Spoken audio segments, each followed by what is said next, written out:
Welcome back to Local 4 Plus Live, everyone. As promised, we are joined by author and illustrator of some very, very, very popular and successful children's books. She's a mom, right, as well. So did your kids inspire you? They did. Okay. Well, let's introduce her first. Your name is Marquita Staples Green, because I saw the hyphenation on the book. So I was like, let me get this right. Thank you for being with us. Thank you for having me. No, this is exciting. So first, let's start with your background. Tell us where you're from, born and raised in Detroit. Tell us about your career. Kari and her go back, like we mentioned. Yes. Okay, so I was born in Detroit, on the west side. I went to Renaissance, and that's how I know Kari. Okay. And let's see, after my time in Detroit, so, growing up, I wasn't necessarily, a journalist kind of person, or a writer or illustrator or anything like that. I was really into music, actually. I played the flute, and just the typical things that kids are into. Okay. And so after Detroit, I went to school at Western Michigan University, and then I've lived in a few different cities. I currently live in Atlanta, Georgia. Okay. And I have had a corporate career for many years, and so that's kind of always my full-time thing. And so at one point I lived in California, and I have two daughters. They are now 6 and 4. At the time that we were in California, my now 6-year-old was a baby, and just, I was kind of looking around, and I'm thinking about the things that I want her to feel and understand. And that's when I decided to start to write about some of those things. And then I would always read to her. So story time just became one of our magical moments. And so in the evenings, we pull out a book. And so one really important moment that came to me was we were at Target, and I told her, she's 1.5. I'm like, go find a book. She immediately went to there was only one book that had a little black girl on it. And it wasn't even a good book for her, because the words were a little more complicated and it wasn't that engaging. And so I was like, you know what? Mommy's gonna write the book that I think you would love. And so I started from there. And I love that. That's a great story. Nothing like the kids in your life to inspire, you know what I mean? Something that you didn't even know that you were going to do. Like, we'll show the book right now. Very colorful. And you illustrated this as well. The first thing I was like, did that take a long time? Before we started the interview, and you said absolutely yes. So that the reason that you wrote these books for your daughter, starting with that experience in Target. Yes. And then how did you come up with the Curly Crew series? Talk to us about that. Yes. So, and actually, I'll hold up another book. So this was the first one that I wrote, which is What Should I Do Today? And originally, they were called the Daycare Darlings. And that's cute too, though. That's cute too, right? And then I decided, well, what if I want to also appeal to kids that are not just in daycare? Like, even kids in daycare don't want to hear about daycare kids. They want to hear about bigger kids. So I don't even know, honestly. I feel like maybe I was talking to a friend. There's some friend that will see this and like, it was us. Right. We were having that conversation. And it just worked. And so one thing that is, a big part of the takeaways for all my books is, it's all about telling kids that you are amazing, you're beautiful, you're great, very affirming. And, as our hair, as African Americans, is a very big part, a big defining quality. That's something that I've been very intentional about, making sure that messaging happens no matter what. So with them being the Curly Crew, it's like, you're amazing, you're dope, because your hair is curly. Right, and just the way that it is. Hair is political. It's not just, oh, I decided to wear this style. Sometimes it is, but there's a lot of energy surrounding it. There are a lot of opinions surrounding it.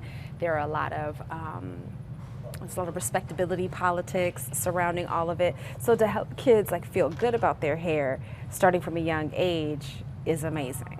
I mean, and we all have our hair journey, right, that we've taken as kids. We barely even know our hair texture because we get it relaxed, which is great, right? Whatever style or pressed. Is all good. It's been straightened ever since you were 5 years old. Exactly. And like the curls are really kind of like, what? That's not how we do it. So, you know, I myself, I think I started wearing my hair natural, you know, maybe in like 2007 or something like that. And I mean, I was just like, oh my gosh, I love it. Like, and I like a straight style too, Sure.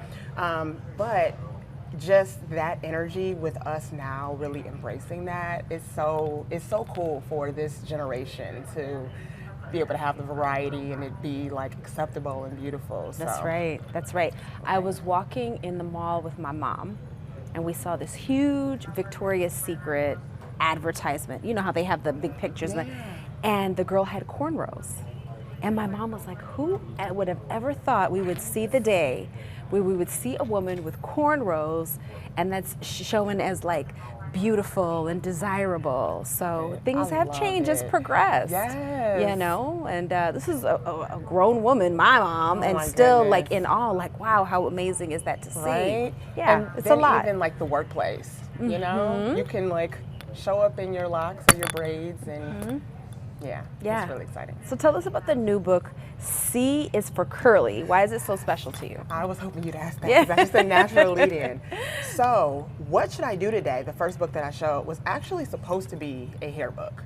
That was my original, and I'll just kind of show because I'm visual. But, you know, you see like a character and then she's thinking about what should she do today, and then another character and he's thinking about the same thing, and that was kind of the flow.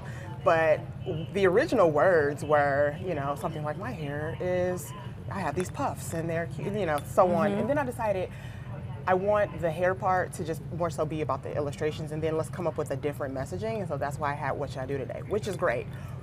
But what is also really cool about it is that it provided the space. Instead of my first book being the curly hair, embrace your hair, have beautiful hair book, it is now I think this is my 10th book. Wow. So you imagine, and I published my first book in 2020, so now I've been doing this for 3 years. I'm a much better writer, illustrator, I know my market better. So this book, like when I tell you how excited I am for it, it is gonna be so good. So it's a book in rhyme. I rhymed my first book. The rest of the books I didn't do rhyme, just focused on the story. And I'm much better at rhyme. Like there's meter and all this stuff that you learned back in the day, and now I'm like, okay. Now, so your musical background is coming into this. It's all full circle. I actually had not thought of it that way, but that is exactly what that is. And so it's an alphabet book. So A is for Afro, B is for braids, C is for curly. It's going to be a song. I already know that. You feel it. I feel it. But one thing that I also learned as I've been on kind of my author journey, illustrator journey, is how to even draw hair better. Because at the time I just knew like, okay, you do that like a cloud. You wanted to kind of look, this is what my puffs used to look like. So then did the stories inspire the art, or did the art inspire the stories? How did that work? Both are happening now. Okay. Both are definitely happening now, because I think for sure C is for Curly. I remember thinking about it too. I was with my mom in Atlanta and I was like, Mom, oh, what if I did this? And we were talking through it, and I really feel like, because now I follow a lot of other illustrators, and I've seen all these really cute, just beautiful illustrations where they're doing all this cool stuff with their hair. I really do think that was a part of me saying, I want to focus, you know, on the hair. You know, and then also my daughters, right? Like every single story that I wrote, it is inspired by them. This is another one that everyone always likes the title. I'm not sleepy. That's definitely a kid's book, because as an adult, you're like, I'm always sleepy. I'm ready to get some rest. They don't like, give me your energy. Exactly. I'm going to bed. But every single book is like, okay, what are they going through? I have one, What If School is Scary? Because they have these, you know, some anxiety about going to school sometimes. And so C is for Curly is the place where we are right now. Is we're starting to get into more interesting styles. My older daughter goes to the stylist, and you know, she may want her 2 strands this time, and she may want her puff this time. So so it's cool to see again that like those books as they grow up. So it's a progression. It's growing with your kids. Yeah. Because that's who inspired them. So out of all of the books that you've written, do you have a favorite, or do your kids have a favorite? Oh, so I Am Not Sleepy is definitely my kid's favorite. Okay. Because it is literally, like, my daughter can see herself because it's literally me and her. That one is actually a boy version. I have a girl version that's in board book. This is too cute because they don't ever want to go to sleep. They'll be like, I'm not sleepy, and be nodding off. Kari knows. Am I wrong, Kari? You have a little one. Kari knows. Like I Come said, on. Like that happened to me yesterday. You see? Where it's like, no, I can do everything, and it's like, get him in the car. Oh He's my in goodness, bed. right? Come on, man. Like, You're who tired. is It's leading? fine. Who's Yeah. the parent here? Yeah. Who runs this house? Exactly. All right. And then my Sometimes it's personal them. favorite is I Love Being Me. So this is also a bestseller.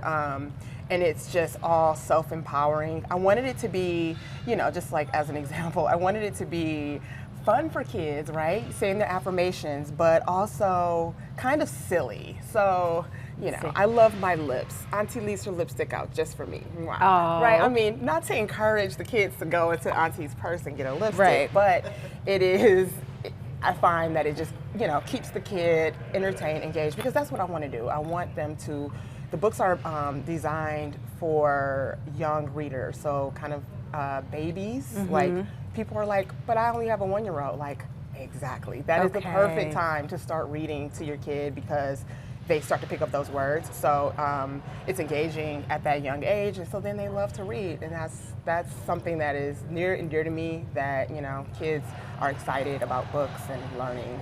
And reading, I mean, it's a fact, right? When kids are read to and see their parents reading or their caregivers reading, that in turn makes them readers. It's a normal part of life. So, which is Absolutely. beautiful. So now, this weekend, people can see you at the African World Festival. So what's it like to return home and share your books, like, on a very close level with the other Detroiters? So exciting. Yeah. So exciting. Every time I come home, I feel like I want to vend. Like, something will be happening. We live near Southfield. They'll always have something at the Southfield Library or something going on downtown. And so I was like, you know what? I am finally going to vend. And so I have all my books in my mom's house. All these Amazon packages keep coming. She's like, what are you doing? I'm like, I gotta get ready. So it's going, like, and also, I mean, as a kid, we would go to the world, like the African World Festival and all the festivals at Hart Plaza all the time. So it is so, like, this is probably the most exciting event I've done, just in terms of like how much it means. And then I know the people, Detroiters, are gonna come out. So hopefully I see people I know. That's going to happen too? Yes. Yeah, that's exciting. Yes. That's very exciting. So do you have any advice for other budding authors and illustrators? Well, what would your one piece of advice be to them? Well, I'm looking at my budding author over here, Kari. The advice that I gave Kari was, get on my calendar and let's make something happen. And what I mean by that, for Kari, we know each other, so we can do that. But whatever it is that you can do to just take a first step, maybe someone that has written a book, have coffee with them and just start to think about some of the things that will go into it. Because if you're just looking at the final thing, it feels like, what, I'll never get there. Right. But when you start to take it into little chunks, before you know it, you have a book, and then you can't stop, and you'll have a series. Yes, and then here you are now. I'm so excited for you. This is awesome. How can people get their hands on the Curly Crew books, follow you on social media, and learn more? Yes. So of course, come see me this weekend at the African World Fest, and you can get your books right then. Also, my website is curlycrewbooks.com. And I have a lot of the bundles that you'll see at the events, and I also have I also have a presence on Amazon. So if you're Very nice. into buying things on Amazon, that's another option.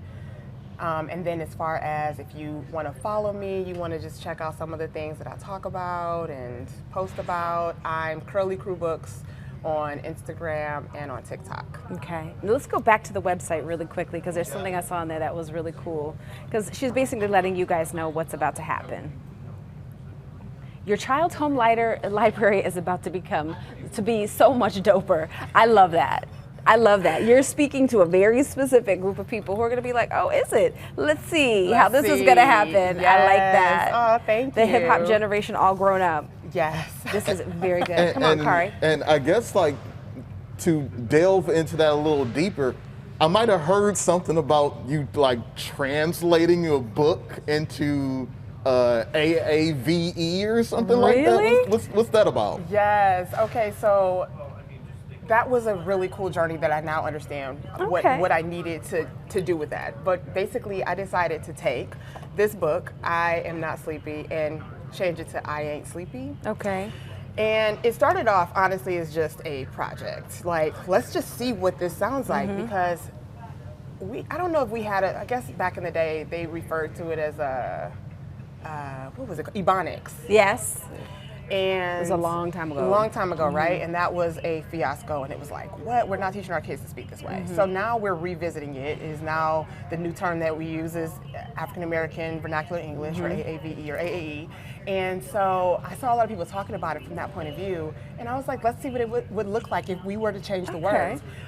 It was very interesting. It went mini viral on TikTok, and it was honestly a little controversial, more than I thought that it should be, because I could not quite get away from the idea that people thought I was teaching kids to speak this way, when more so I was just kind of celebrating a dialect.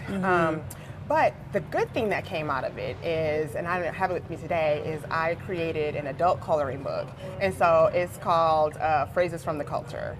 And it is just I don't know if you've ever done a coloring book that has like the words and then you color in the around word. it. So it's things like, it's a vibe, and I don't know, whatever. Okay. Right, so it's just a lot of the things that we say. But what it has really taught me is like, yeah, even something like that tagline, like we can drop it in there every now and then, right? Just a little flavor of a word, not necessarily on the corporate email. Right. But maybe in something that's a little more relaxed. And, and then what we're also finding is that Gen Z is really kind of adopting this same language too. And so it's just really cool to see how language moves like that. And also I think it is a testament to us as African Americans as we become more educated. And we're not talking this way because we can't talk another way. Right. Because it's our language, and this is, this is what we do. So so that has been a really cool journey. Very nice, very nice. I got to check out this coloring book. I don't think you have. Is it done? Is it ready to go? It's done. I grabbed some books, and then when you have so many books, sometimes you're just like, oh, those are good problems to have. Baller. Right? Curly Crew Books, everyone. Check them out on social media, Amazon. Check out their website. Thank you so much for being with us this morning. Thanks, we appreciate it. Kari. Yes. We'll be It's right no back. thing.